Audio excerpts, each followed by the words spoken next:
Singapore has come a long way since her humble beginnings as a small fishing village in the 13th century. Legend has it that in 1299, Sang Nilai Utama, a prince from Palembang, landed on the island, and while hunting, saw an unfamiliar animal that looked like a lion. He named the island Singapura, from the Sanskrit words Simha and Pura, meaning Lion City. On the 29th of January 1819, Sir Stamford Raffles arrived in Singapore. He made a treaty with the local rulers and established Singapore as a British colony and the first free port in the region. This soon attracted traders and merchants from around the world. Singapore grew and prospered with the hard work of our forefathers who came from different lands. They worked in various occupations, ranging from trading to construction and shipping. Among these early immigrants were renowned figures such as Tan Tock Seng, Govindasamy Pillai, Syed Omar bin Ali Al-Junaid, Professor Ernest Stephen Montero. Decades of peace and prosperity ended when Japanese forces rained down bombs on the island on the 8th of December 1941. The city that the British claimed to be an impregnable fortress was occupied by the Japanese on the 15th of February 1942. Singapore was renamed Shonan, Japanese for Light of the South, and came under Japanese occupation for 3.5 years. It was a difficult period for our people. Many showed courage and commitment to Singapore, including prominent figures such as Lieutenant Adnan Sandi, Elizabeth Choi, Lim Bo Seng,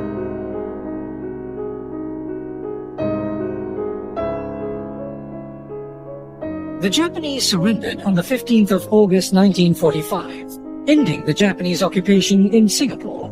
The British remained in power until the Strait settlements comprising Penang, Malacca and Singapore was dissolved. The post-war years were marked by poor living conditions, poverty and unrest. On the 11th of December 1950, riots occurred between Malays and Muslims and the European and Eurasian communities. The riots took place after a court ruling that Maria Hertog, a Dutch child raised by Muslim foster parents, should be returned to her biological Catholic parents. This became known as the Maria Hertog riots. Riots also broke out between the Malays and Chinese in 1964, following the merge of Singapore with the Federation of Malaya. The riots were the worst and most prolonged in Singapore's post-war history. In 1969, Sino-Malay clashes once again erupted after the general election in Malaysia. These race riots underlined the need to maintain harmony among the different racial and religious groups in Singapore. Eventually, this led to the introduction of a law that makes it an offense to incite racial and religious hatred in Singapore. In 1961, the Malayan Prime Minister, Tunku Abdul Rahman, proposed a merger to foster closer political and economic cooperation between the Federation of Malaya, Singapore, Sarawak, North Borneo and Brunei.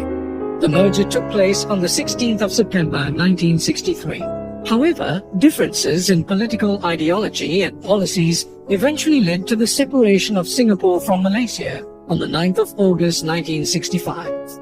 Singapore thus became a sovereign and independent nation, led by the leader of the ruling People's Action Party and Singapore's first Prime Minister, Lee Kuan Yew.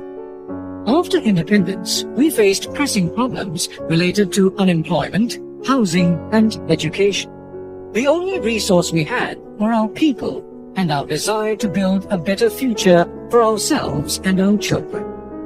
Over the years, we have succeeded in transforming our country, housing and educating our people, building a strong economy that provides good jobs, and improving standards of living for all.